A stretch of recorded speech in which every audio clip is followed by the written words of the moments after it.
الرحیم۔ وَقُلْنَا يَا آدَمُ اسْكُنْ أَنْتَ وَزَوْجُكَ الْجَنَّةَ وَكُلَا مِنْهَا رَغَدًا حَيْثُ شِئْتُمَا وَلَا تَقْرَبَا هَذِهِ الشَّجَرَةَ فَتَكُونَا مِنَ الظَّالِمِينَ۔ اور ہم نے کہا اے آدم، تم اور تمہاری بیوی دونوں جنت میں رہو اور جنت میں سے کھاؤ خوب مقدار میں جہاں سے چاہو، اور اس درخت کے قریب بھی مت جانا ورنہ تم دونوں ظالموں میں سے اور اپنی جانوں پر ظلم کرنے والے لوگوں میں سے ہو جاؤ گے۔ فَأَزَلَّهُمَا الشَّيْطَانُ عَنْهَا فَأَخْرَجَهُمَا مِمَّا كَانَ فِيهِ۔ پھر شیطان نے ان دونوں کو ان چیزوں سے پھسلا دیا، ان چیزوں سے بہکا دیا۔ پھر شیطان نے ان دونوں کو ان عیش و عشرت سے نکال دیا جس میں وہ تھے، اور ہم نے کہا اہبطوا بعضکم لبعض عدو وقلنا اہبطوا۔ اللہ کہہ رہے ہم نے کیا کہا کہ تم اور تمہاری بیوی اور شیطان جنت سے نکل جاؤ، نیچے اتر جاؤ، زمین پر آ جاؤ، تمہیں ایک دوسرے کے لیے دشمن ہے۔ وَلَكُمْ فِي الْأَرْضِ مُسْتَقَرٌّ وَمَتَاعٌ إِلَىٰ حِينٍ، اور تمہارے لیے زمین میں ایک وقت تک ٹھہرنا ہے، متعین مدت تک ٹھہرنا ہے، اور ایک وقت تک دنیا کی چیزوں سے فائدہ اٹھانا ہے۔ فَتَلَقَّىٰ آدَمُ مِن رَّبِّهِ كَلِمَاتٍ فَتَابَ عَلَيْهِ۔ پھر آدم علیہ السلام نے اپنے پروردگار کی طرف سے چند کلمات سیکھے، چند کلمات انہیں حاصل ہوئی، پھر ان کے ذریعے دعا کی، اللہ نے ان کی دعا قبول کی۔ اِنَّهُ هُوَ التَّوَّابُ الرَّحِيمُ، یقیناً اللہ بہت زیادہ توبہ قبول کرنے والے اور رحم کرنے والے۔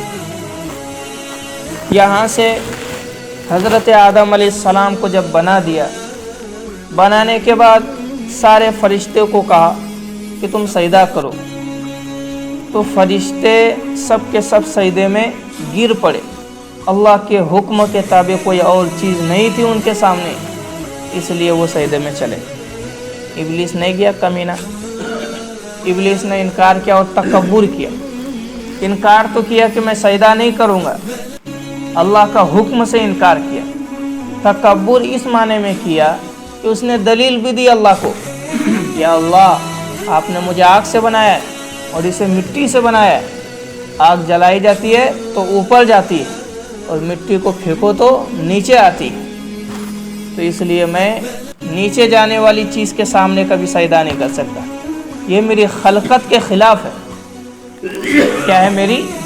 اللہ کو سمجھا رہا ہو، بولے میری خلقت کے خلاف ہے، بولے میں آگ کو سجدہ نہیں کروں گا، مجھے جس نے پیدا کیا، جس چیز سے میں بنا اس کے خلاف ہے کہ مٹی کو سجدہ کروں۔ اس کو یہ نہیں سمجھ میں آیا کہ اللہ کا حکم ہے، یہ اللہ کا کیا ہے؟ آرڈر ہے، اس آرڈر کے سامنے کوئی اور چیز نہیں، بس اللہ کا حکم سمجھ کر کے سجدہ کر لو، چاہے تمہیں سمجھ میں آئے نہ آئے۔ نہیں، اس نے نہیں کیا، تو اللہ نے کہا کہ ٹھیک ہے، آدم علیہ السلام کو کہا کہ اسکن انت وزوجک الجنہ، تم اور تمہاری بیوی جنت میں رہو، آرام کرو۔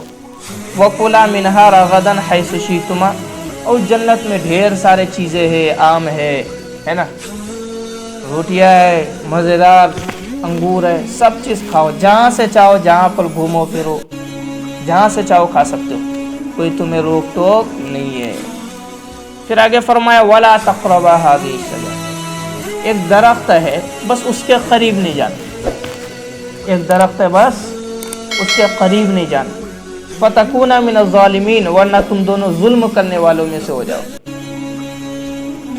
سوال پیدا ہوا کہ حضرت آدم علیہ السلام نے اس درخت کا پھل کھا لیا تھا، وہ کون سا درخت تھا؟ روایت میں ہے، الگ الگ روایت ہے، وہ بھی ضعیف روایت ہے، کوئی ایسی روایت نہیں ہے جس کے اوپر اعتماد کیا جائے۔ ایک روایت کے مطابق وہ انگور کا درخت تھا، اور ایک روایت میں ہے کہ وہ گندم گیہوں کا درخت تھا۔ جو بھی ہو، ہمیں اس سے کیا مطلب ہے نا، انہوں نے کھایا بس۔ تو حضرت آدم علیہ السلام کو شیطان نے بہکایا، शैतान ने बाकाया शैतान आकर उसको समझाने लगे। असल में ना आदम अलैहिस्सलाम तो मर्द है ना, वो समझते नहीं। जो मर्द है ना वो दलील खोजता है, क्या है नहीं है, क्या सबूत है, अल्लाह ने हमें मना किया है। तो आदम अलैहिस्सलाम ने, वो जो शैतान था ना इब्लीस, वो डायरेक्ट आदम अलैहिस्सलाम के पास नहीं गया। वो किसके पास गया? फरिश्ता बन के, एकदम अल्लाह वाला बन के गया। ऐसा लग रहा था कि ये सच में अल्लाह का फरिश्ता है, बहकाने के लिए। हज़रत हव्वा अलैहिस्सलाम के पास गया। वो हज़रत हव्वा अलैहिस्सलाम को कहता है इब्लीस, देखो अल्लाह ने तुम्हें क्या कहा है? उसने कहा है कि अल्लाह ने हमें कहा यहाँ खाओ पियो, बस एक दरख्त का फल नहीं खाना। वो कहने लगा कि मैं अल्लाह की तरफ से आया हूँ। क्या कहने लगा? कि मुझे अल्लाह ने भेजा है, अब मैं तब्दील करता हूँ। अल्लाह क्या कह रहे हैं? कि अब तब्दील करता हूँ। असल में अल्लाह ने जब शुरू में तुम जन्नत में आए थे उस वक्त ये मना था, लेकिन अब जब तुम जन्नत के फल खा चुके हो इस वक्त मना नहीं है। उस वक्त इसलिए मना था कि तुम्हारे बदन में वो फल खाने की ताकत नहीं थी, लेकिन अब जब तुम जन्नत में रह चुके हो वो फल खाने की क्या आ गई है? तुम्हारे बदन में ताकत आ गई है, इसलिए अब तुम खा सकते हो। ये एक दलील। दूसरी उसको कहा कि देखो अल्लाह नहीं चाहता है कि तुम हमेशा जन्नत में रहो, अल्लाह नहीं चाहता। अल्लाह ने तुम्हें पैदा क्यों किया है? ज़मीन में जाने के लिए ना। नाइब क्यों बनाया इंसान को? ज़मीन में जाने के लिए। फरिश्ते बोला हाँ यार। वो हज़रत हव्वा अलैहिस्सलाम बोली हाँ ठीक बोल रहे हो। उसने क्या कहा? अल्लाह ने तुम्हें जो इस फल से खाने से मना किया ना, अल्लाह नहीं चाहता है कि तुम हमेशा जन्नत में रहो। अगर तुमने ये फल खा लिया तो तुम जन्नत में ही रहोगे, ऐसा, इसलिए अल्लाह ने मना किया। तो हज़रत हव्वा अलैहिस्सलाम, मालूम ही है औरत को थोड़ा बहुत दलील देने पर क्या हो जाती, वो बेग जाती। तो हज़रत हव्वा अलैहिस्सलाम ने कहा कि हाँ ठीक है, जाकर मैं भी खाती हूँ। गई वो, उसने खा लिया, दरख्तों का फल क्या कर लिया? खा लिया। खाया तो खाया। अब उसने कहा कि क्या तुम चाहती हो कि सिर्फ तुम ही जन्नत में रहो? इब्लीस ने क्या कहा उसकी बीवी को, क्या तुम चाहती हो कि सिर्फ तुम ही जन्नत में रहो? तुम्हारा शौहर भी तो जन्नत में रहना चाहिए ना। उसने कहा उसको भी जाकर बोल। तो हज़रत हव्वा अलैहिस्सलाम किसके पास आई? आदम अलैहिस्सलाम। फिर उनको जाकर कहा कि देख अभी फरिश्ता आया था, उसने कहा कि अल्लाह चाहता है कि तुम ज़मीन में चले जाओ, अगर इस दरख्त का फल खाओगे तो ज़मीन में नहीं जाओगे। तो बोले नहीं, अल्लाह ने इनकार किया है, अगर हमने ये फल खाया तो अल्लाह की नाफरमानी हो जाएगी, अपनी जानों पर जुल्म कर बैठेंगे। तो हज़रत हव्वा अलैहिस्सलाम कहने लगे मेरे लिए बस खा लो। क्या कहने लगी? कि मेरे लिए खा लो, मेरी बात मान लो एक मरतबा। बस इस तरह कहते कहते हज़रत आदम ने खा लिया। मालूम ही है शौहर बीवी का बात मान लेता है बोलते बोलते, है ना। तो इस तरह उन्होंने खा लिया। जैसे ही खाए तो दोनों के कपड़े उतर गए। कपड़े वो जन्नत के लिबास थे, खूबसूरत लिबास थे, है ना। जन्नत के लिबास दुनिया के लिबास से उनका तकाबुल नहीं है। वो रेशम के और एकदम सोने और चांदी के एक एक हार थे, एक एक मोतियाँ थी वहाँ के एकदम कपड़ों। तो जैसे ही खाए बस पूरे कपड़े उतर गए, नंगे हो गए। तो दरख्तों के पत्ते से एकदम सतर ढपाने लगे, सतर ढापने लगे, सतर छुपाने लगे। बड़े बड़े जन्नत के दरख्त होते हैं। जैसे बाहर एक दरख्त है, पीपल का दरख्त रहता है, उसका कितना बड़ा बड़ा पत्ता रहता है, तो जन्नत में इतना बड़ा बड़ा पत्ता। तो उसने क्या किया, उन दोनों ने दरख्तों के पत्ते से अपने सतर ढापने लगे, क्योंकि फिर अल्लाह तबारक व तआला की तरफ से आवाज़ आई, ऐ आदम तुमने मेरे हुक्म की क्या की? नाफरमानी की। मैंने तुमसे कहा था कि इस दरख्त के पत्ते को मत खाना, लेकिन तुमने खा लिया, इस दरख्त का फल नहीं खाना। फिर दोनों शर्मिंदा हो गए बहुत ज़्यादा। फिर उनको समझ में आया कि ये शैतान था कमीना, जो सांप की शक्ल में घुस आया था। सांप की शक्ल में घुसा था। वो जन्नत में किसी भी शैतान को आने की इजाज़त नहीं है। वहाँ का जो दरोगा है ना, ज़बरदस्त है, वो जांच पड़ताल करता है। तो एक सांप था, एक सांप, वो रोज़ाना आता जाता रहता था। तो उसने क्या किया, सांप के ऊपर सवार होकर, शैतान को शक्ति है ना, वो कुछ भी बन सकता है, चूटी बन गया वो। तो जब सांप अंदर जा रहा था तो उसके ऊपर बैठ गया, वो ऊपर बैठकर अंदर चला गया। फिर वो एकदम फरिश्ता बन गया, शक्ल ले लिया उसने। तो इस तरह करते करते हज़रत आदम अलैहिस्सलाम को वहाँ से निकाल दिया। फिर वो लोग अपनी जानों पर जुल्म करने वाले बन गए। सवाल पैदा हुआ, सब लोग कहते हैं कि हज़रत आदम अलैहिस्सलाम अगर गलती ना करते, उनसे गलती ना होती तो हम लोग दुनिया में नहीं आते, है ना। तो ये बात कहना क्या है, गलत है। अल्लाह को उनसे गलती करवाना ही था, क्योंकि उनको दुनिया में भेजना था, है ना। ये अल्लाह की हिकमत थी कि इब्लीस जाएगा, फिर उसको बहकाएगा, बहकावे में आएंगे, फिर दुनिया में भेजेंगे, समझे। यानी अल्लाह तबारक व तआला ने हज़रत आदम अलैहिस्सलाम को ज़मीन में भेजने के लिए ही पैदा किया था। ज़मीन में जन्नत में रहने के लिए पैदा ही नहीं किया था। अगर जन्नत में रहने के लिए पैदा करता तो वो थे ना सारे फरिश्ते कहाँ पे, जन्नत में। वो लोग जन्नत में ही जाएंगे, उनको जन्नत में जाने का कोई सवाल पैदा होता नहीं। तो हज़रत आदम अलैहिस्सलाम की किस्मत में ही लिखा था कि दुनिया में जाएंगे और दुनिया में जाकर हुकूमत करेंगे, नाइब बनेंगे, अपनी तारुफ़ करेंगे, ख़ुद अल्लाह तबारक व तआला की तारुफ़ करवाएंगे।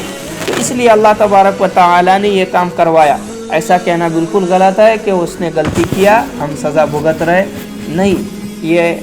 यही हिकमत है कि उन्हें दुनिया में ही भेजने के लिए अल्लाह तबारक व तआला ने पैदा किया। दूसरी बात, जब पैदा किया था तो डायरेक्ट उन्हें दुनिया में भेज देना चाहिए था, है ना। जन्नत में क्यों दाखिल किया, फिर गलती करवाया, फिर दुनिया में भेजा, ये तो बहुत बड़ा प्रोसेसिंग हो गया ना। तो इससे मुराद ये है कि अल्लाह तबारक व तआला ने हज़रत आदम अलैहिस्सलाम को पहले जन्नत में भेजा, फिर उसके बाद गलती करने पर ज़मीन में उतार दिया।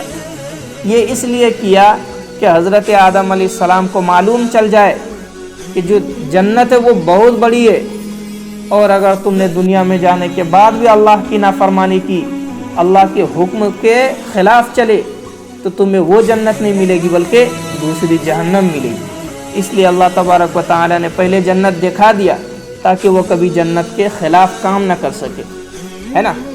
जब इंसान नाज़ो नेमत की चीज़ें देखता है तो वो कभी उसके ख़िलाफ़ नहीं जाता है, उसको मालूम रहता है ये काम करेंगे तो ये मिलेगा, ये काम नहीं करेंगे तो ये नहीं मिलेगा। तो इसलिए फिर वो इतनी अच्छी ऐशो इशरत वाली जगह को पाने के लिए गुनाह का काम नहीं करता है। इसलिए अल्लाह तबारक व तआला ने सबसे पहले उन्हें जन्नत में दिया, फिर दुनिया में नाजिल फरमाया।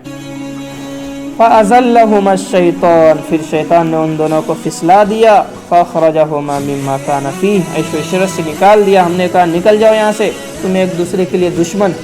यानी शैतान और इंसान एक दूसरे के लिए क्या है, दुश्मन है। फिर फरमाया वलकुम फ़िल अर्दि मुस्तक़र्रुन, याद रखना ज़मीन में तुम्हें हमेशा हमेशा नहीं रहने के लिए मिलेगा, बल्कि बस एक वक्त तक रहने के लिए मिलेगा जितनी तुम्हारी किस्मत में लिखी होगी। वलकुम फ़िल अर्दि व मताउन इला हीन, और दुनिया में जितनी भी थोड़ी चीज़ें हैं बस उससे थोड़ा फ़ायदा उठा लेना है।